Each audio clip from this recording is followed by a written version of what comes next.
আসসালামু আলাইকুম। কিতা করে আপনারা আছেন নি সকল বালা? আমি আছি মোটামুটি বালা আলহামদুলিল্লাহ। তেও দেখো আমি আমার মাটির চুলাত আইলাম রান্দা বাড়া করা। তার মাটির চুলা রান্দা আমার কাছে সেই রকম লাগে। প্রতিদিন রোজা আইসে তাকে আমি মাটির চুলাতো বেশি অংশে রান্দা বাড়া করি। এর ভিতরে আপনারারেও মাতি মাতি দেখাইলিরাম আমার প্রিয় সেঙ্গর উটকি, সিলেটি সেঙ্গর উটকি আইজ রান্ধাম। সেঙ্গর উটকিটা আমি বেগুন দিয়া, আমার গাছ থাকি গিয়া বেগুন আনছি, বেগুন দিয়া আলু দিয়া আর রান্ধাম। আর কিতা কিতা দিছি আপনারারে তাড়াহুড়ার মাঝে একটা একটা করে দেখাইছি না অবশ্য। মরিচ, হলুদ, লবণ আর রসুন রসুন একটু বাড়াইয়া দিছি। ওইল গিয়া রান্দার মশলাটা আর তেমন কিছু নাই। আর নাগামরিচ তো আর দেও লাগে, যে কোনো উটকিসিরা রানলে আমি নাগামরিচ দেই। আর নাগামরিচ আমার বাসাত সব সময়ও থাকে। আমি একটু জাল খাই। একদিনও হয়েছি আমি একটু জালকুর মানুষ, আমি জাল পছন্দ করি। আর তরকারি আমার দেখলেও আপনারা সকলেও বুঝবা যে কালারটা লাগে যেন বেশি জাল, কিন্তু জাল অতিরিক্ত কিছু নাই।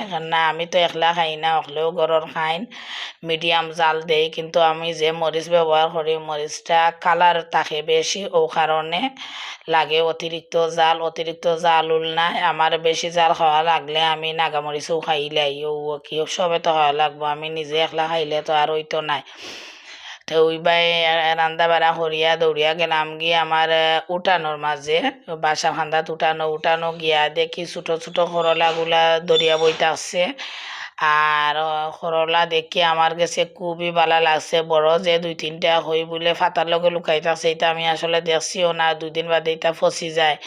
কারণ করলার দিন তো আর বেশি দিন এখন নাই, গাছও তেমন করলা এখন ধরে না। বাজারত তো আর সব সময়ও মিলে এটা 12 মাইয়া, কিন্তু গাছের মাঝে ধরলেও তো ভালো লাগে, তা খোয়ার মতন নাই। তাতে এটাই সবটি দেখলাম অনেকটা হয়তো মাটির লগেও লাগিতেছে। তো 2-3টা করলা আনছি, একটু মিডিয়াম চাইয়া বড় যেটা আনছি, আনিয়া আমি বাজি করিয়া সন্ধ্যার সময় বাজি করমু। পরে সেহরির সময় খাইমু, অনেক ভালো লাগে। আর লগে আলু একটা দিলাই চিকন চিকন করে ফলিয়া, তো স্টাইলে আমি বাজি করিয়া করলা খাই। আর অনেক সময় আরক লাখানো করি। এটার রেসিপিও আপনারারে আমি দেখাইছি, অন্যান্য ভিডিওত দেখাইছি, ওরকমও খাই বেশি হইলে। আর ওখানে এটা খাইলে মু ফলিয়া।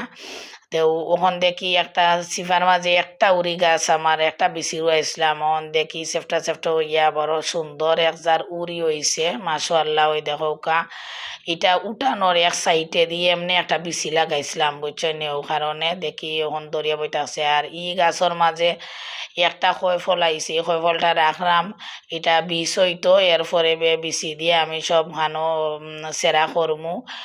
আর ইকানো খয় ফলটা দেখে আমার এমন হাসি উঠলো, গাছটা এমন চিকন বাতাসর লগে লাগি যাব। একটা কথা আছে না, নি জান নাই জানো আর মুখাও বাত্তিও অবস্থা কি।